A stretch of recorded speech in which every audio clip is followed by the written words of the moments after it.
വർഷങ്ങളായി ഹിന്ദുക്കൾ കാത്തിരുന്ന ഇതായിരുന്നു ശ്രീരാമക്ഷേത്രം. അത് ഇന്ന് നടന്നിരിക്കുകയാണ്. തീർച്ചയായിട്ടും ഇംഗ്ലീഷിൽ പറയും ഡ്രീംസ് കം ട്രൂ എന്ന്. ഒരു സ്വപ്ന സാക്ഷാത്കാരത്തിന്റെ മുറ്റത്താണ് നിൽക്കുന്നത്. കാരണം ഞങ്ങളൊക്കെ 90കളിലൊക്കെ കർസേവയും രാമശില പൂജയൊക്കെ ആയിട്ട് ഒരുപാട് ഈ രാമക്ഷേത്രത്തിന് വേണ്ടി ഞങ്ങളുടെ നാട്ടിന് പുറത്തുനിന്ന് പ്രവർത്തിച്ചിട്ടുണ്ട്. അന്ന് വിരലുണ്ടാവുന്ന ആൾക്കാരേ ഉള്ളൂ, പക്ഷെ എങ്കിലും വളരെ ആവേശോജ്വലമായിട്ട് പ്രവർത്തിച്ചിട്ടുണ്ട്. ഞാൻ ഇപ്പൊ എനിക്ക് കണ്ണിൽ വെള്ളം നിറഞ്ഞത് അന്നുണ്ടായിരുന്ന ഞങ്ങളുടെ കുറെ സീനിയേഴ്സ് ആയിട്ടുള്ള കാരണവന്മാര്, അവരെയാണ് ഞാൻ ഓർത്തത്. ഈ സന്തോഷത്തിന്റെ ഇടയിൽ ഞാൻ ഓർത്തത് അവരെയാണ്. ഇത്ര മോഹിച്ചിരുന്നു അവരെന്നുള്ളത്. അങ്ങനെ ഭക്തജനങ്ങൾ മുഴുവൻ മോഹിച്ച ഒരു കാര്യമാണ് ഈ അയോധ്യയിലെ ശ്രീരാമക്ഷേത്രം. ആദ്യം ത്രേതായുഗത്തിലെ ശ്രീരാമന് കിട്ടിയത് 14 വർഷത്തെ വനവാസമാണ്.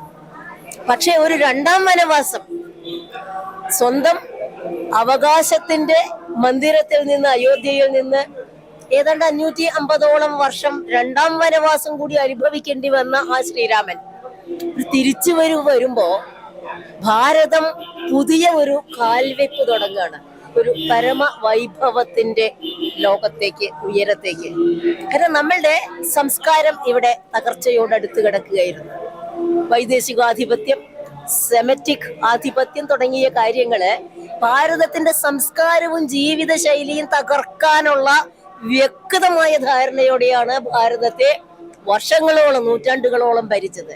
ഒരു രാഷ്ട്രത്തിന്റെ ജീവിത രീതിയും ഭാവിയും തകർക്കണമെങ്കിൽ അതിന്റെ വിദ്യാഭ്യാസം തകർക്കണമെന്ന് ഇംഗ്ലീഷുകാരും, ആധ്യാത്മികത തകർക്കണമെന്ന് അതിനു മുൻപുണ്ടായിരുന്ന ഇസ്ലാമിക ഭരണകൂടവും ഒരുപോലെ തിരിച്ചറിഞ്ഞതിന്റെ ഭാഗമായിട്ടാണ് ഭാരതത്തിന് ചെറിയൊരു തളർച്ച ഉണ്ടായത്.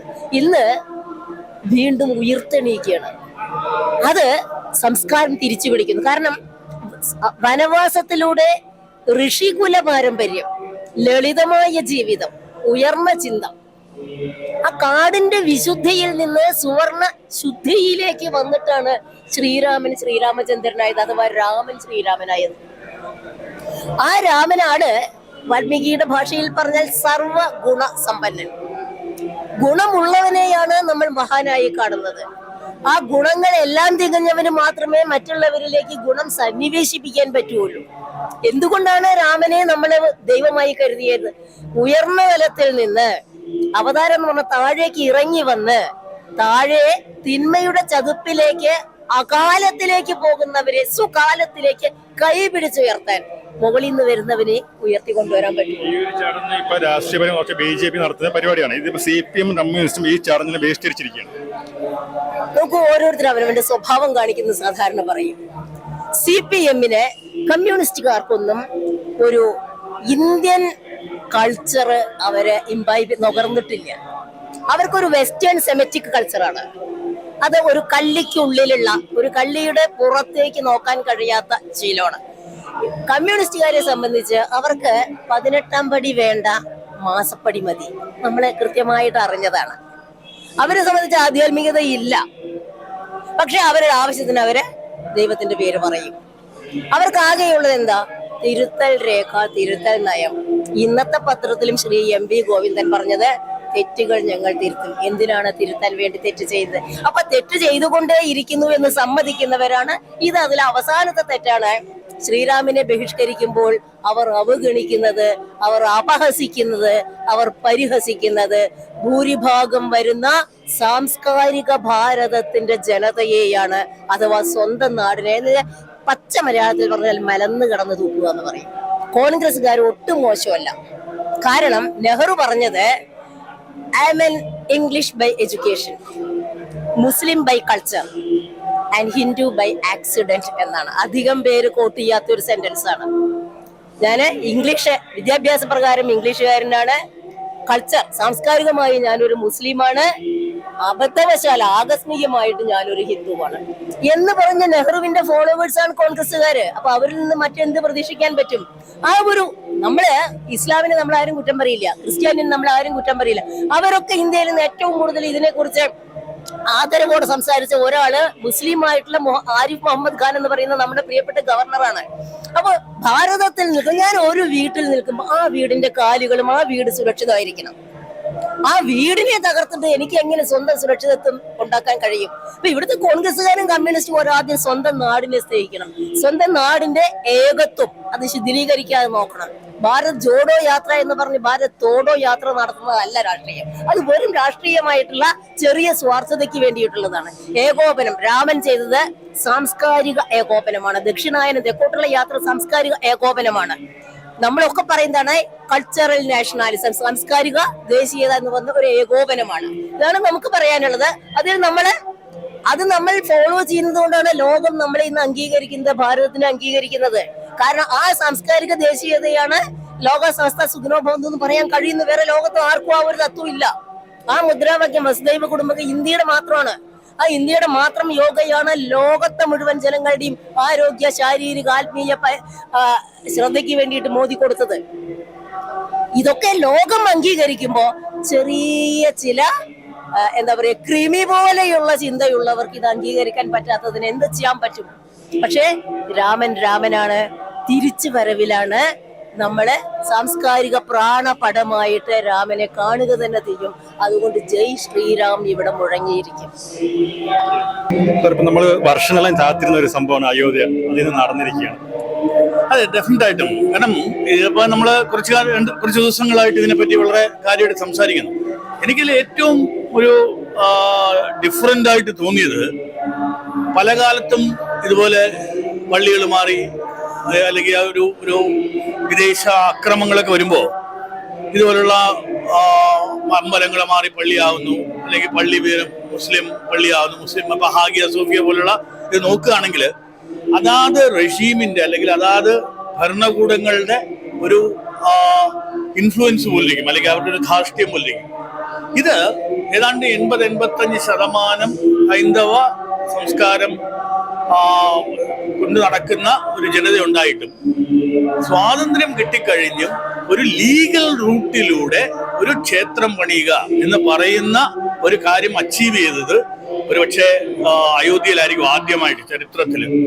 അപ്പൊ അതിന്റെ ഒരു എന്താ പറയുന്ന റൂൾ ഓഫ് ലോ നമ്മൾ പാലിക്കുന്നു. അതിന് ഒരു അക്രമമോ അങ്ങനെയുള്ള കാര്യങ്ങളല്ല, ഒരു ഹിസ്റ്റോറിക്കൽ ആയിട്ടുള്ള കാര്യങ്ങൾ നമ്മൾ അതിനെ വളരെ ശക്തമായ നിയമത്തിന്റെ വഴിയിലൂടെ നേടിയെടുത്തതിന്റെ ഒരു ആഘോഷം. ഇതൊരു വലിയ സ്റ്റേറ്റ്മെന്റ് ആണ്, വേൾഡ് ഓവറിലുള്ള ഒരു സ്റ്റേറ്റ്മെന്റ് ആണ്. അതാണ് ഇന്നത്തെ ഈ ഒരു ശ്രീരാമക്ഷേത്രത്തിന്റെ പ്രാണപ്രതിഷ്ഠയുടെ ഏറ്റവും വലിയ ഉദാഹരണം എന്ന് ഞാൻ വിശ്വസിക്കുന്നു. ഇത് ഈ പ്രതിഷ്ഠ പല രാജ്യം, ഇന്ത്യക്ക് പുറത്ത് പല രാജ്യങ്ങളിൽ പൊതു അവധി പ്രഖ്യാപിക്കുകയാണ്. അപ്പൊ മറ്റുള്ള രാജ്യങ്ങൾ ഇതിനൊരു നല്ല പ്രവർത്തനം ഇതാണല്ലേ? ഡെഫിനറ്റ് ആയിട്ട്. കാരണം ഇതൊരു മെസ്സേജ് ആണ്. രാമരാജ്യം എന്ന് പറയുന്ന ഒരു കോൺസെപ്റ്റിന്റെ ഇതെന്താണെന്ന്, അർത്ഥം എന്താണെന്ന് മനസ്സിലാകാതെ ഇത് ഹിന്ദുത്വമാണെന്നൊക്കെ പറയുന്ന ഒരു വളരെ എന്താ പറയുക ഒരു നെറേറ്റീവ് ക്രിയേറ്റ് ചെയ്യുക. അതല്ല ആക്ച്വലി എന്ന് പറയുന്നത് ഒരു ഇക്വാനിമിറ്റി, ജസ്റ്റിസ്, ഇങ്ങനെയുള്ള കാര്യങ്ങളിൽ വളരെ ശക്തമായ. നമ്മൾ എപ്പോഴും പറയും സീസേഴ്സ് വൈഫ് സസ്പിഷന് മുകളിലായിരിക്കണം.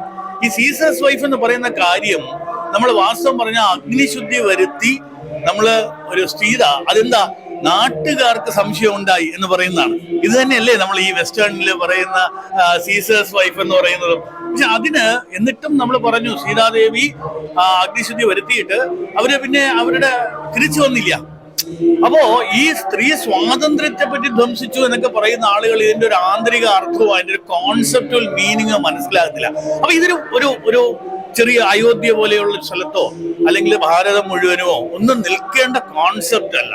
രാമരാജ്യം എന്ന് പറയുന്ന കോൺസെപ്റ്റ് ലോകത്തെമ്പാടും ഇന്ന് വളരെ റെലവെന്റ് ആയിട്ട് മാറിയിരിക്കുന്ന ഒരു സാഹചര്യമാണ്. നമുക്കറിയാം ഇന്റർനാഷണൽ ഡേ ഓഫ് യോഗ ഒക്കെ കഴിഞ്ഞതോടെ ആക്ച്വലി സൗദി അറേബ്യ പോലും മാറ്റങ്ങൾ ഉണ്ടാക്കിയെടുത്തു. അതാണ് നമ്മുടെ ഒരു വിജയം. അതുകൊണ്ടാണ് വിശ്വഗുരു എന്നൊക്കെ പറയുന്നത്.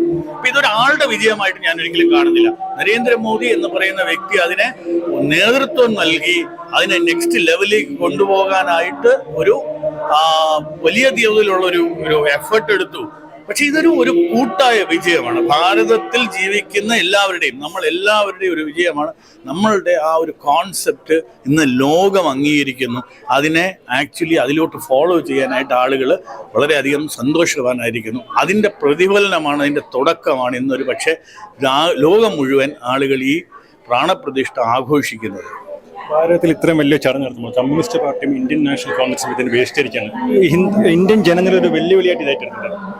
ഡെഫിനറ്റ് ആയിട്ട് എനിക്ക് തോന്നുന്നത് ഒരു ബാഡ് അഡ്വൈസിന്റെ ഭാഗമാകാം, അല്ലെങ്കിൽ ഒരു വോട്ട് ബാങ്ക് പൊളിറ്റിക്സിന്റെ ഭാഗമാകാം.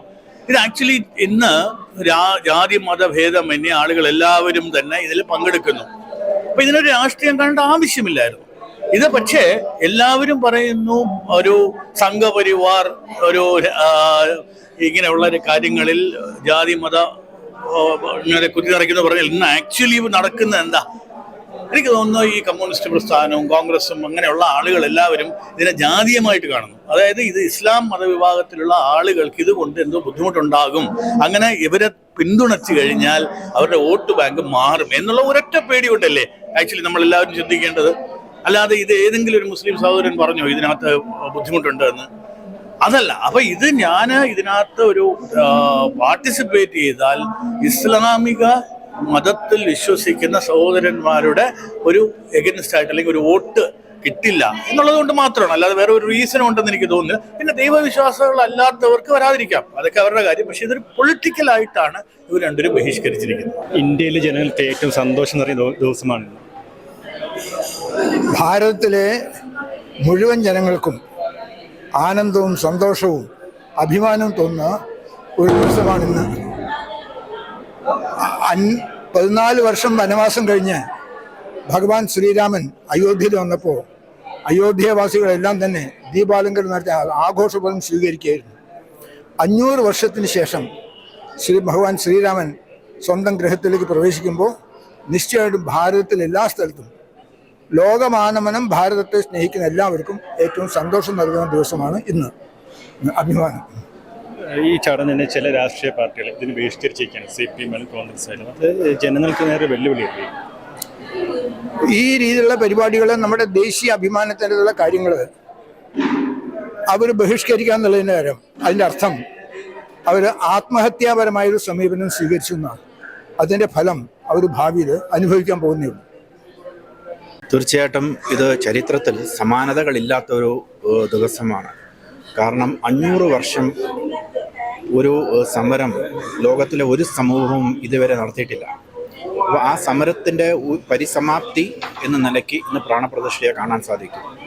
രണ്ടാമത് വലിയ പ്രചരണമാണ്, ദുഷ്പ്രചരണമാണ് ഇതിനെതിരെ നമ്മുടെ ഭാരതത്തിൽ നമ്മൾ കഴിഞ്ഞ ഒരു 60-70 വർഷമായിട്ട് നമ്മൾ കാണുന്നത്. ആ പ്രചരണം സത്യം കൊണ്ട് നേരിട്ട് നമ്മൾ വിജയിച്ച ഒരു ദിവസമാണ്. മൂന്നാമത് നാമജപം കൊണ്ട് മാത്രം, കേവലം രാമനാമജപം കൊണ്ട് മാത്രം ഒരു ചരിത്ര വിജയം നേടിയ ഒരു ചരിത്ര മുഹൂർത്തം കൂടിയാണ്. എല്ലാ രീതിയിലും നോക്കുകയാണെങ്കിൽ ചരിത്രത്തിൽ സമാനതകളില്ലാത്ത ഒരു ശുഭമുഹൂർത്തമാണ് ഇന്നത്തെ. ഈ ചടങ്ങിനെ പല രാഷ്ട്രീയ കക്ഷികളും ബഹിഷ്കരിച്ചിട്ടുണ്ട്. CPM ആയാലും കോൺഗ്രസ് ആയാലും ബഹിഷ്കരിച്ചു. ഇത് ഇന്ത്യൻ ജനങ്ങൾക്ക് ഒരു വെല്ലുവിളിയല്ലേ?